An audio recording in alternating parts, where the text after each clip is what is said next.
Guess what I'll be? Illustrated by Annie X. Worthy.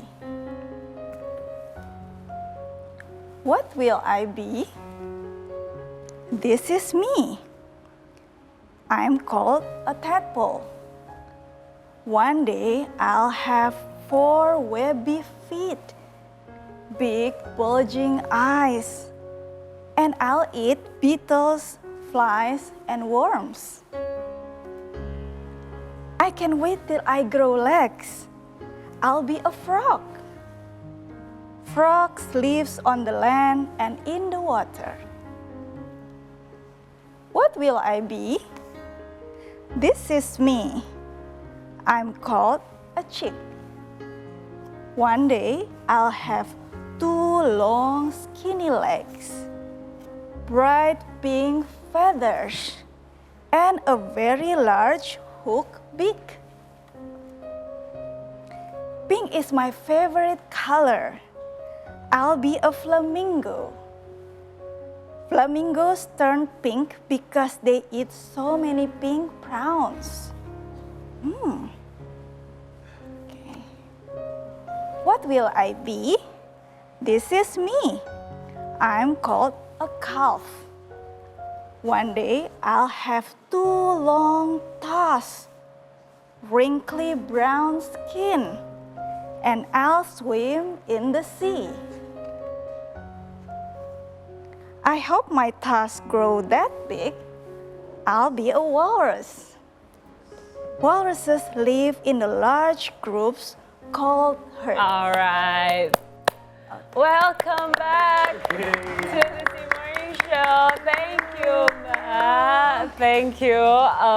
What will I be?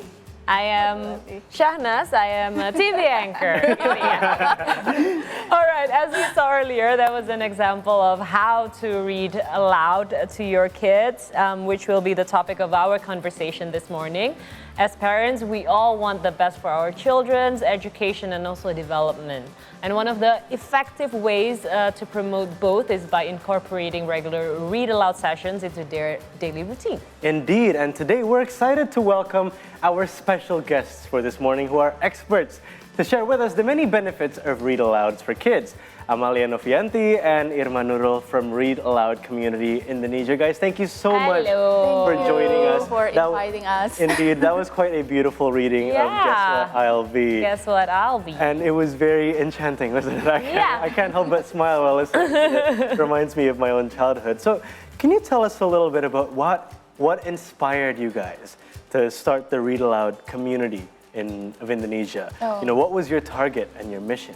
Okay, so basically, Read Aloud communities was started not only like by 1 or 2 persons. So we had some Read Aloud local communities in several cities, in several areas. And we saw that we have the same vision to improving children literacy development by doing kind of read aloud activities, which is fun, interactive way. So we gather together and collaborate in one community across Indonesia, Read Aloud Indonesia. When was this started? It's about 2020. Okay. I see. So it's 4 years in. Yeah. And do people know now the importance of reading aloud to children? What are the benefits?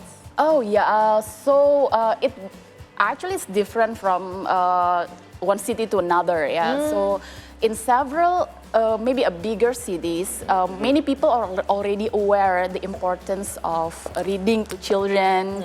However, in several areas, we still need to like educate the people. That usually parents and teachers want the children has able to read and write as soon as possible, and know that it is important for academic performance, but do not know that read aloud is actually the starting point. For this. Because people learn a language start from listen, right? Listen stories, hearing vocabularies. Like babies cannot speak yet, but they can listen to the stories to us. And also the pitch of the sound. Yes. Speaking sound. So do you guys provide suggestions for books, or do you teach people how to read aloud to their kids? What do you guys do? Yeah, So we do some trainings too for parents and also teachers, but we also suggest some books like online books like Let's Read from Asia Foundation. We have Literacy Cloud, or sometimes I use Oxford Reading Tree. Okay. So there's a lot of resource online. Also, Kemendikbud also have a resource for ebook that people can reach. Okay. And it's free. And it's free. It's free. Yes. Okay, Quality is also good. My concern is I'm a parent also of a five-year-old kid. Now I want to know, when we want to read aloud to our kid, what sort of book that we need to, to choose, what kind of book? Because there's so many books, I don't know which one to choose. So you can actually start from your own children. What will they like? So what is their interest in? If they like sport, maybe you can choose a topic about sport. Like my son, he like Lego. Okay, You yeah. can start with the Lego book. Yeah. And my daughter, she like Where's Wally? This is my son's favorite. This is my son's favorite. He loves it. Yeah, because she loves puzzles, and then she loves to find Wally, and then I pick this book. So we start from our own children. The children Okay, interest. right. What they like. What they like. Now I've noticed that all of the books that you've brought today are in English, and indeed the book that you read earlier was in English as well. Yes. But do you also see the benefits of having other languages, particularly, for example, we are in Indonesia, so Indonesian, and also local languages as well, such as Sundanese or Minangkabau? Usually we read the book in Indonesian. So Okay. we read many Indonesian books because currently we have many good quality Indonesian books, many new publishers, and we have a lot of source of that. So they can also have many new vocabularies in Bahasa Indonesia. I see. Now, going back to the importance and the benefits Yes. of reading aloud.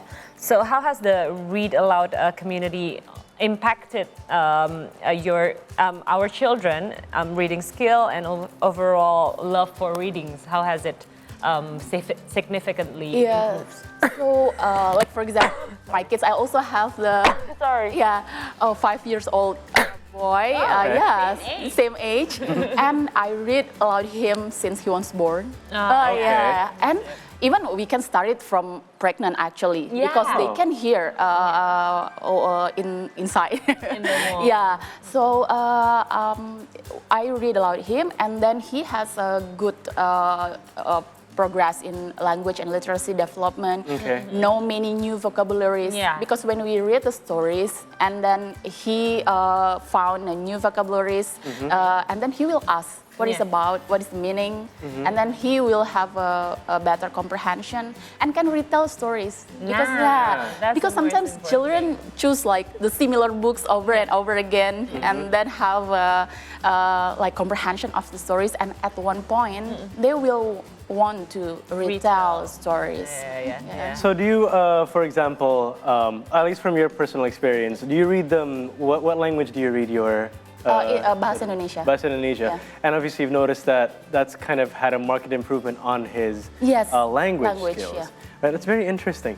So what kind of popular books do you introduce to kids and are well suited for reading aloud? I mean, we have some examples here. What kind of other examples do you have? Many books. So like for Indonesia, there's some publishers like Aksa Brahma Pustaka, and then there's also Litara Foundations. Many titles of books from those publishers, and many other books also like Mizan publishers, and then we have Nura books. Many local publishers that provide good quality books. I see. All right. Now, when we read aloud to our children, our kids, are there any specific challenges or consideration when we implement this in our home? One of the challenges is to pick a suitable books for the child. So, like for example, I mentioned earlier about the interest. So we choose the interest, but if you have like a very young age children, like 4 or 5 years, if they just flip the book like this and then they put it back, we thought like, they don't want to read. But actually they it's a habit. So we can start again tomorrow with a shorter time. It's okay. Like they just see the picture. It's okay.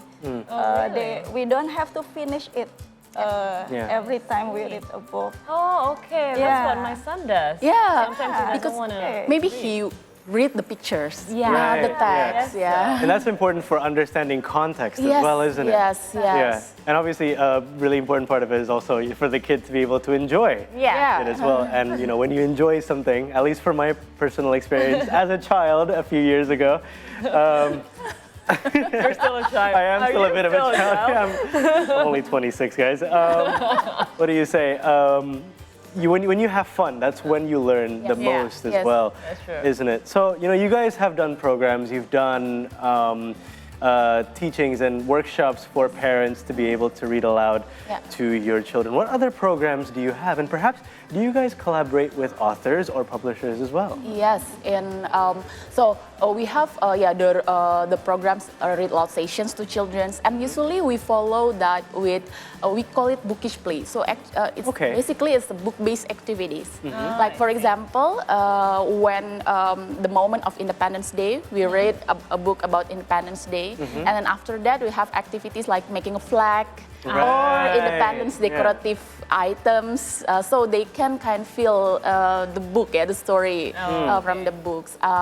We have that, and then we have training for trainers, for parents and teachers, so they will able to read aloud in a good way. And then we have also read aloud goes to school. So the team will go to specific school and then have read aloud sessions. Nice. And then also train the teachers. And also we have collaborations with authors and publishers to promote their book. And to make in some area in Depok, they have collaboration with authors to make a book, the children book. Oh, that's very cool.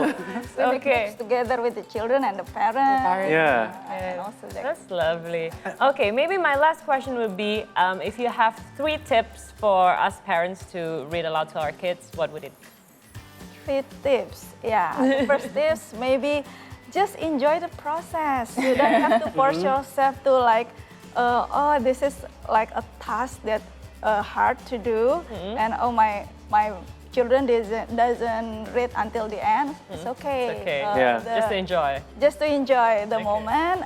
Make connection with your connection. kids with that, and then the last one, do it consistently. Okay, that's the most important thing. For sure.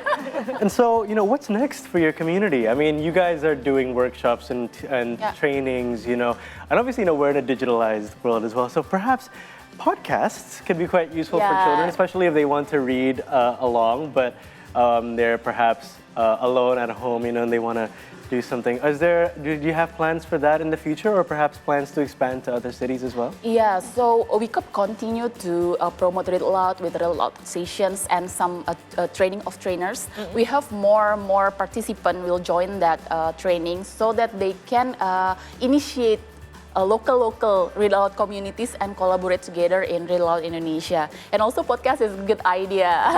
So some of our community members already like share the stories in YouTube and digital platform, but not yet in kind of podcast together with collaborations. We'll wait for it. Yes, indeed. We're looking forward to further developments of the read aloud Indonesia community in Indonesia. Guys, thank you so much for coming to see today. For inviting us. You guys are doing God's work, honestly, with read aloud and everything to do with children's development. Thank you so much for coming. Thank you. Alrighty, everybody, we're going to take another break, but we'll have more updates from Indonesia when we return. So stay with us on the C Morning Show, only on See Today.